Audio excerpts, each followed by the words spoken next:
decision to abandon his family and flee to California is really having some true consequences, and we're seeing it this week in the hospitalization of Catherine and Prince William also not working this week, and Charles as well preparing for a procedure. We have two huge health crises, and you know what would be really nice for the royal family right now? Is to have Prince Harry and whoever his wife would happen to be, because we know Meghan can't do this, in the background ready to serve if necessary. But of course, that has not happened. And obviously as well, we have Princess Anne, Prince Edward, Sophie, the Duchess of Edinburgh, we have the Gloucesters, we have the Kents. But there is something to be said of the younger royals being able to step into the fold, because obviously Harry and Meghan generally result in more publicity for whatever royal engagements are going on. And with Catherine and William, who are, I would argue, are really the main stars of the royal family right now, being unable to work, there's just a huge glaring hole there. And that's entirely the result of Prince Harry, Meghan Markle, and their selfish desires for fame and fortune. That's what that is, because you can leave the royal family on good terms.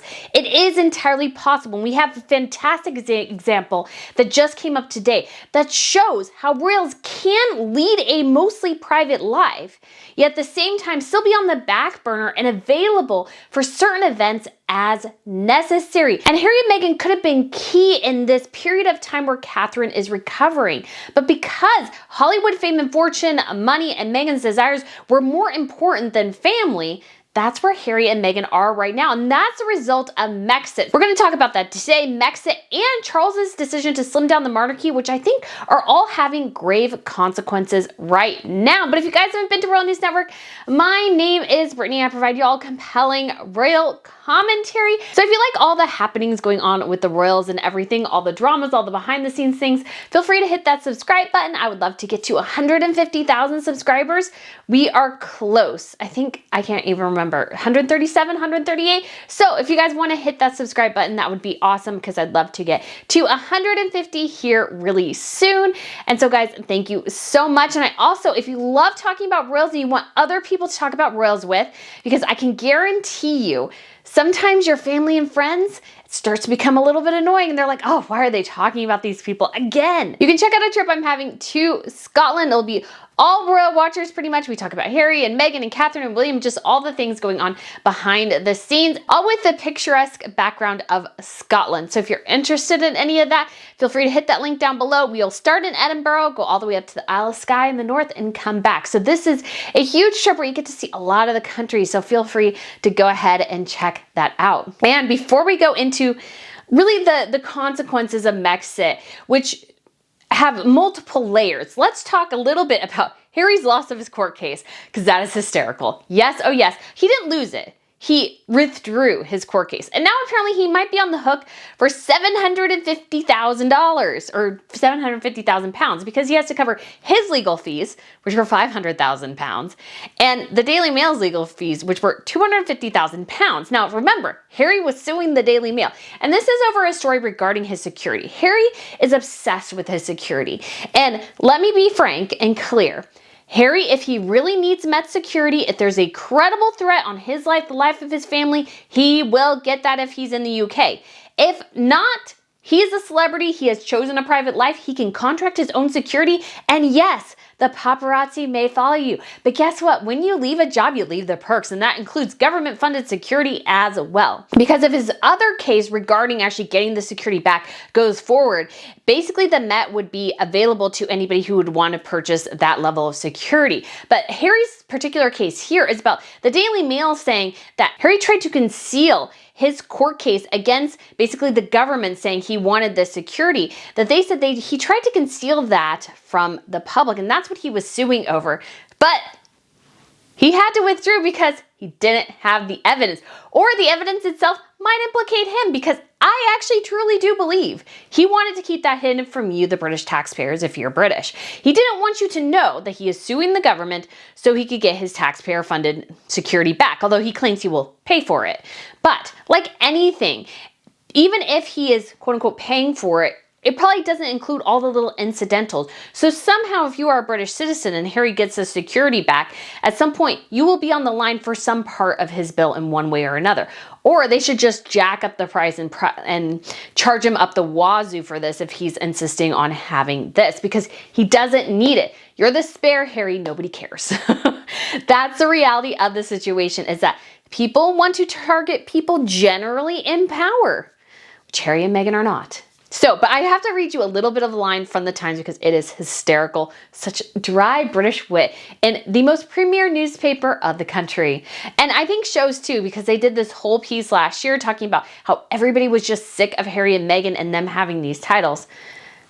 I just love the little bit of sauce we put in this article, because I know you don't have to put it there, the Times, but you did, and it's marvelous. He now has to pay his own £500,000 legal costs and the newspaper's $250,000 legal bill, as well as suffer acute embarrassment after discontinuing the claim on Friday morning. I love that. Acute embarrassment, just as he's going to accept tonight the meaningless and pointless now Living Legend of Aviation Award.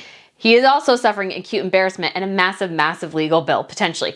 But what's even funnier is that apparently they talked to CNN, and the CNN guy was trying to downplay, well, we don't know the cost. This is hysterical. Listen to this. From Max Foster, CNN, after withdrawing libel against the Associated Newspapers, Prince Harry's spokesperson says focus is now on the judicial review and the safety of his family, rather than giving a continued platform to claims in the Mail. Adds that costs in the case TBC, to be determined maybe, and it's premature to speculate on, which I find hysterical. So he's already trying to downplay his potentially massive legal bill for a case he brought, and yet he's blaming the Daily Mail for perpetuating the story that he's suing about. Oh my gosh. What Harry's doing here in this instance is lost, what they call the Streisand effect. Barbara Streisand had this huge house somewhere in Santa Barbara, Malibu, something. And some guy took an aerial photo and posted it. And nobody knew it was her house until she sued about it. And then everybody knew it was her house and everybody was looking at it. That's what Harry is here. The only people winning in all of Harry's ridiculous lawsuits are his lawyers. And again, his family, in the grand scheme of the monarchy, is just not that important. People want to go after people in power, people who are important, people who have constitutional relevancy. Even Prince Harry and Meghan Markle's favorite journalist, Omid Scobie, called them constitutionally irrelevant. Harry, just nobody cares. You just need to give that up. You're not as important as your brother and your father. You're just not. That's how royalty works. And healthy people are able to live within those parameters and recognize that the gifts they have in terms of freedom oftentimes, but yet also able to recognize that, yeah, you're not going to get everything you want. You're not going to be the king. But Harry, again, he is very, very miffed about being the spare. So that is now essentially his entire public identity, is that I didn't get to be king.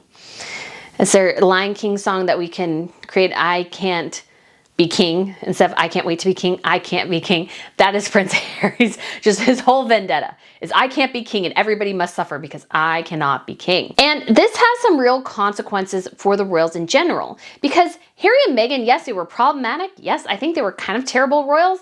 And yes, they were a pain in the butt, but they also had this huge role within the institution because they were sort of critical as a stopgap between the Wales's children, the Waleses, and the rest of the royals, because most of the average age of working royals right now in the British royal family is, I believe, 65. Without Catherine and William there, you're pushing the average into the late 60s, I think early 70s, because the Princess Alexandra of Kent is in her 90s. I believe the Duke of Kent is. The Duke of Duchess of Gloucester are in their late 70s. Charles is in his mid to late 70s. Camilla the same. And then you have the Duke and Duchess of Edinburgh who are in their 50s. But still, you have basically the entire rest of their family, which is really getting up in age. So Catherine and William and the youth they bring to the monarchy and the attention they bring to the monarchy, because this is the truth, and it's the truth in Hollywood too. There is generally more attention on the younger royals than there are on the older royals. This is broadly always the case in most countries because they have the youth and vitality and just the natural focus. And the same thing in Hollywood. So this is not a surprise. And although Meghan Markle is actually older than William and Catherine, Harry is younger. He's still in his 30s. And so they did have this sort of bridge. And Charles's slimmed down monarchy system needed Harry.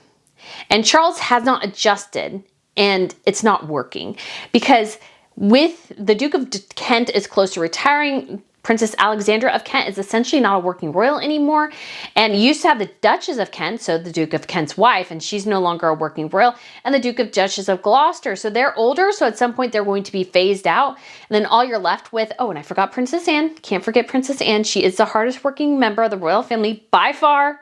Mad kudos to Princess Anne. But all you have then is Charles and Camilla, who are in their mid-70s, Anne, who is also in her early to mid-70s.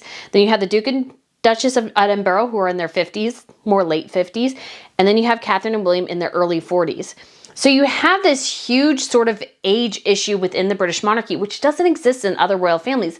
Because obviously we had the transition of power recently in Denmark. And the king is 55, the queen I think is 52, 53. And then you have their kids, oldest of whom just turned 18. Then you have Isabella, who I believe is 17. The twins are 13. And so you have this sort of influx of youth within the royal family, which the Brits just don't really have. And so Harry and Meghan, again, they had this crucial role here to play. Although they were going to be phased out eventually, this is just sort of what happens.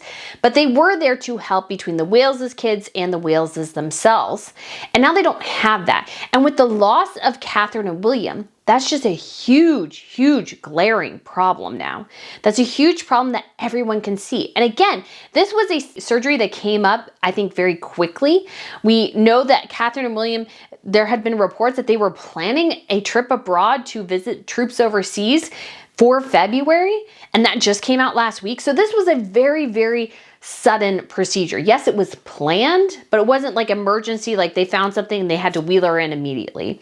She probably had a couple of days to prepare, I would guess, or maybe a week. But this did come up rather suddenly. And now we have everybody sort of scrambling to figure out what to do because Charles is also out because Charles has a prostate procedure. He has an enlarged prostate. And so he is going to have a procedure for that. We did have Camilla who did a engagement yesterday. Obviously the Princess Anne and the Duke and Duchess of Edinburgh are working, but the king is also out of commission too. So you have the king and the future king because William is obviously out with his wife as he should be, helping with the kids. Because this obviously, if it did come up suddenly, it can be very scary for young children. Their children are still pretty young. And so I'm sure there were a lot of questions and concerns, and normality is of course critical in this situation. But it would have been great if Harry and Meghan had left the royals in the correct way. But they refuse to do that because you can't leave the royal fold and leave the door open, because what would be perfect in a perfect world is that if Harry and Meghan left on super good terms, moved to California, and then when an event like this happened, Charles can go, hey, Harry, can you come and help us for a little bit, just for these couple of months? And Harry can go, yes, of course, Dad, I can help you a little bit. I still have my business obligations here, but I can come and I can work and I can serve. But Harry and Meghan went about Megxit the wrong way. I mean, in fact, I would say their whole operation was essentially pressing the nuclear button. And it was just an epic train wreck in every single way. And it was incredibly stupid because what they did is they had initiated to the family like, hey, we want to leave. And the family is like, well, okay, are you sure? Are you sure? Are you sure? And I think the monarchy was dragging its feet, you know, because they hadn't done this before. They were a little bit concerned. They're like, do you guys really want to do this? Do you not want to do this? We're just kind of trying to fill you out here. And Harry and Meghan went to Canada and they're like taking their break. And the royals like, well, they can think about it. We can come back. We can negotiate. And Harry and Meghan came back a day. Meghan was there like just a day, 48 hours maybe, and then dropped the Megxit bombshell, left Harry there and ran back to Canada. Coward that she is. And they stupidly, again, because this whole thing was incredibly stupid, decided to put on their website, their manifesto, what the royal family would do with them and what they were going to do. This is like saying you're going to resign and also saying you still want to do X, Y, and Z. Like, it doesn't work. And the royals are like looking at this manifesto basically on their website going, can we do this? Because they're essentially saying we won't do certain things. We will make money, and we can, but we also want to travel around the globe on your dime because we still want to represent the Commonwealth because we are the president and vice president of the Queen's Commonwealth Trust. So we expect you to pay for our travel as we go on vacation to the different Commonwealth countries, supposedly representing you. and at the same time doing engagements that they enjoy, like going to Lion King premiere, going to events where maybe Meghan can wear a tiara, where she's the center of attention. Those are the things they care about. But they don't care about the broader working royal fold, which is sometimes not all that glamorous. And the Brits are looking at that going, no. And I think too, they couldn't agree to it because when you have somebody who is as stupid enough to drop the bomb of Megxit and then think that you're just going to roll over, they're going to roll you over again if they can. So you can't really reward their stupidity there because they will do it again and again. And Harry and Meghan are still a disaster area, of course. But I think things would be worse if the monarchy just capitulated. And the monarchy's looking at all this, and I'm sure the Queen, I mean, she was 94, 95. She's a woman in her mid-90s. She's just like, what? What do they want?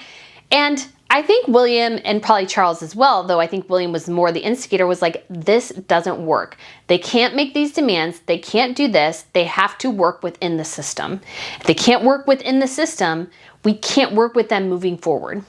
And so the monarchy's like, that's it. You guys, if you want this, here's the price. And Harry, when he was at a Senable event after Megxit, said this, and take a listen real quick. What I want to make clear is we're not walking away, and we certainly aren't walking away from you. Our hope was to continue serving the Queen, the Commonwealth, and my military associations, but without public funding. Unfortunately, that wasn't possible. So, Harry, I can explain this to you if you don't quite understand. It's not possible because you made it impossible. They made it impossible for the royals to agree to this. And because of that, the royals were like, we got to take 2 steps back. And they gave them the year's time. Harry and Meghan did everything they could to make everybody's life as miserable as humanly possible. They were essentially pretending to be royals in California. They said they were going to Canada when they really absconded to Hollywood. They signed all these mega deals. They signed a book deal and Netflix and the royal family. And of course, that was even before Oprah and everything. And the royal family saw the writing on the wall going, we can't trust these people. And so Harry and Meghan, as far as anyone's aware, will never ever have a role in the monarchy again. And they even amended the letters of patent to ensure that when it comes to counselors of state, Harry and Andrew cannot serve, in addition to Beatrice. But Harry and Andrew were the really, really big issues here. So here's what we have from the Times. In the Counselors of State Act 2022, the king added both his sister and brother, the Princess Royal, and the Duke of Edinburgh to the list of family members who can act for him. But the same act effectively banned Andrew and Harry from taking up the role. A statement was added that says, only working members of the royal family will be called on to act as counselors of state. This means while Andrew and Harry remain on the list, they would not be called upon by the king, and neither would Beatrice because she is also not a working royal. But again, for that age issue, for that stopgap issue, Beatrice would have been a great option. Charles, Beatrice would have been a great option. The UK, unlike some of the other European countries that have really slimmed down, unfortunately, they have a much larger population, a much larger territory to cover, in addition to all the Commonwealth countries. The UK is a big country, and then you get into all the Commonwealth countries, you're talking about, I think, upwards of like 1 billion people or something. I'm not entirely sure. Or at least hundreds of millions of people compared to, like, you know, Sweden has a population maybe of 8 to 9 million or something like that. Huge, huge difference there. So having Harry and Meghan on sort of a standby mode as like part-time royals would have been really nice. And that can work because we see it in Sweden. There was this picture posted today of Princess Madeline. So she's the king's youngest daughter, and she currently lives in Florida. I've mentioned her a bunch because I think she's a great comparison to Harry and Meghan in a lot of ways. I don't know quite how this picture got out there, but Kristen, who is a royal watcher, she posted it, and I thought it was just really interesting, the comparison here, because we've seen this several times. So it says, Her Royal Highness Princess Madeline visited Cape Canaveral, which is in Florida, before the launch of the Falcon 9 rocket, in which Marcus Wandit is a part of the crew. And Marcus is obviously Swedish. So why was she there? Because she was representing Sweden. She was representing Sweden as a member of the royal family, going to and meeting with this man who was also representing Sweden. Why? Because she has the trust and faith of her family to do sometimes work outside of what she does in her private life to represent the royals more broadly.